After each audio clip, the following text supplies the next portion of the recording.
तपस्यामयी जीवन होता है किसानों का, क्योंकि हम किसानों के घर में पैदा हुए, तो हमें कोई उसमें पढ़ना नहीं, उस विषय को हम जानते हैं कि अब जैसे 10 बीघा खेती है, 15 लोग घर में है। अब बच्चों की पढ़ाई, कपड़ा लत्ता, ब्याह बर, खाद पानी, सिंचाई का घंटों के पैसे होते हैं, 4 घंटे 5 घंटे में 1 बीघा, ऐसे ऐसे होता है। ठंडी के समय जब कोई रजाई नहीं छोड़ना चाहता, वो जो कपड़े हैं भी वो समेट के, क्योंकि पानी लगा है, पूरी रात पानी लगाता है पूरी। अब इतना महंगा समय है और उसका अनाज इतने गिरकर सस्ते दामों में जाता है, और पूरा देश उसी का उदर पोषण का हेतु होता है, वो उसी का किसान का। लेकिन उसकी हालत ये रहती है कि वो अच्छा कपड़ा नहीं पहन सकता, वो अपने बच्चों को अच्छी पढ़ाई नहीं पढ़ा सकता, क्योंकि इतनी लागत लगती है। अच्छा, उसमें है ही नहीं कि लागत लगने पर हमें माल मिल ही जाएगा। अब लाही सरसों जिसे कहते हैं, खेत बढ़िया खूब चक हो गया, बाली एकदम पकी तैयार, सुबह उसे काटना है और शाम के हल्का पानी हो गया, सूर्य की किरणें निकली, सब कलियां फूट गई, सब सरसों बिखर गई। अब वो बैठे रो रहा, क्या करे, लाखों रुपया लगा करके भी वो गरीब का गरीब और कर्जदार हो गया। ऐसे जब उनको अध्यात्म का ज्ञान नहीं होता, तो फिर एक उपाय मिलता है कि क्या करूं, आत्महत्या कर लूं। ये हम मतलब पढ़ी लिखी बात नहीं कह रही है, हम समस्या कह रहे हैं। हम लोग जैसे किसान के घर में जन्मे थे ना, तो रात में बादल गरज रहे हैं, पकी फसल गेहूं की खड़ी है, चना की खड़ी है, सरसों की खड़ी है, पूरा परिवार ऐसे बैठा है, राम राम राम राम भगवान, बस 2 दिन का समय दे दो, किसी तरह काट करके हम घर। अब अगर वो 2 दिन में वर्षा हो गई तो पूरे साल की कमाई गई उसकी। अब उसको ना कोई सरकारी सहयोग मिलेगा और ना सामाजिक सहयोग मिलेगा।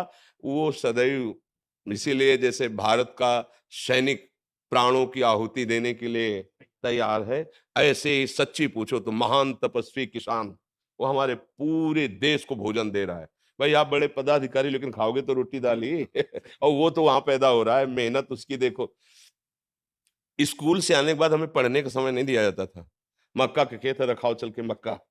इतनी किसानी का, इतनी मेहनत का उसका जो का, और वो जब बाजार में अन्न जाता है तो उसकी कीमत बहुत कम होती है, और जब वो सामान लेता है तो उसकी कीमत बहुत बड़ी होती है तो वो हमने देखा है कि किसान आदमी जो है ना, वो कभी ब्याह बर हो तो नए कपड़े बन गए, वो भी साल में एक आध बार, जो अन्न का ड्योढ़ा लगा है उससे, नहीं तो उसका जीवन बड़ा कष्ट में रहता है, बड़ा कष्ट है।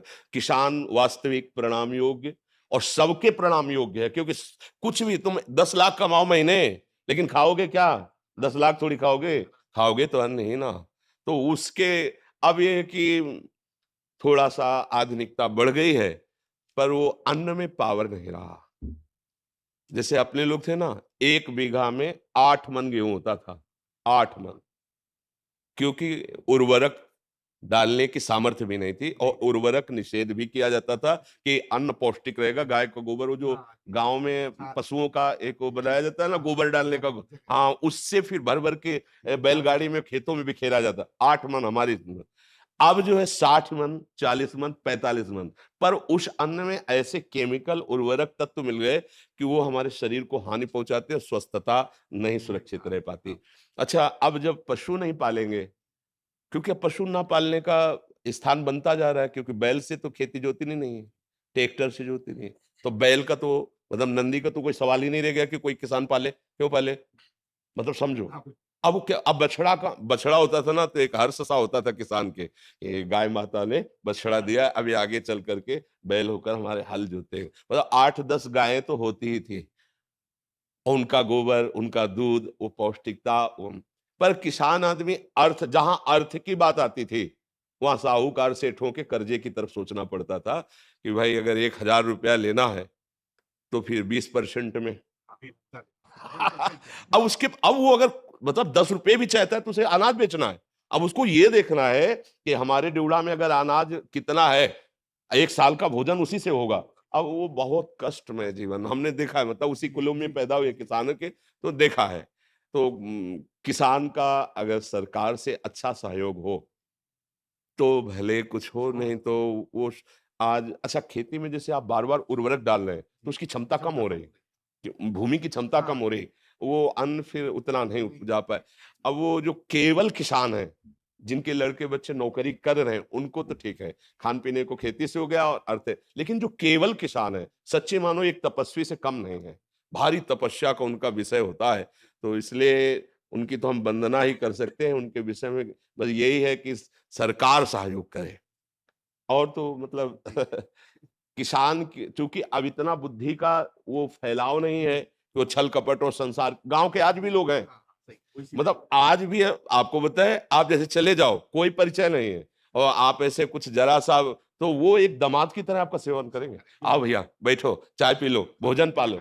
और यहाँ चले जाओ कॉलोनी में, बगल वाले कमरे में कौन रहा है, कोई परिचय नहीं है, चाहे जितना रोए चिल्लाए कोई पूछेगा नहीं कि तुम क्यों रो रहे हो। और गांव में एक आदमी कष्ट में हो तो सैकड़ों लोग वहां खड़े हो जाएंगे जाके। एक आज भी ऐसा माहौल है।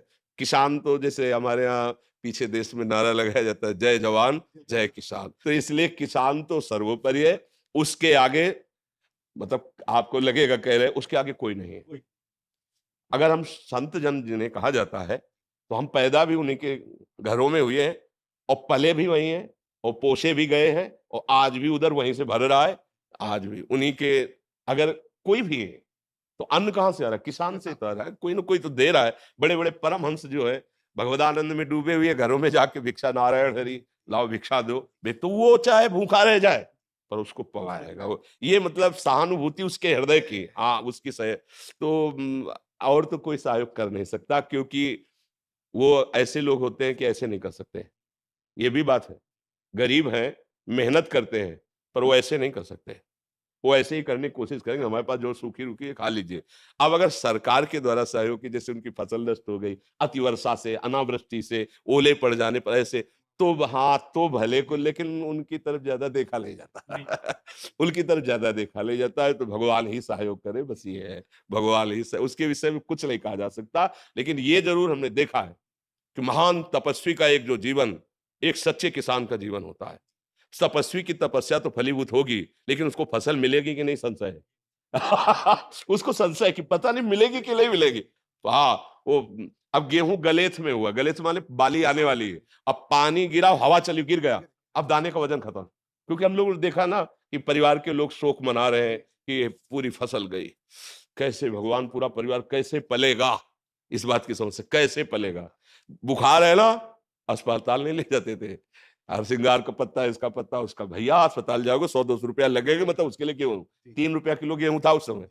जब घर से निकले हैं उस समय 3 रुपया किलो गेहूं था ऐसा, और 3 रुपया लीटर दूध था, और 45 रुपया किलो घी था, शुद्ध देसी घी 45 रुपया किलो। अभी 35-40 वर्ष की ही तो बात है। अब देखो कितना समय बदल गया है। अब किसानी जैसे ट्रैक्टर से होती है, इसलिए पशुओं का आदर नहीं रह गया, तो फिर गोबर कहाँ से मिलेगा। अच्छा, शुद्ध दूध जब तक नहीं शरीर में जाएगा, जैसे लोग कहते हैं कि दूध नहीं दूहना चाहिए, जो कम नहीं, ऐसा नहीं, 4 थन उसके हैं, अगर 2 थन बछड़े को पिला दो पर्याप्त, तो छक जाएगा। 2 थन आप सेवा करते हैं, उसके दूध दूह लीजिए और अच्छे से सेवा कीजिए, गाय या जो भी जानवर आज पाले, उससे परिवार पुष्ट होता है।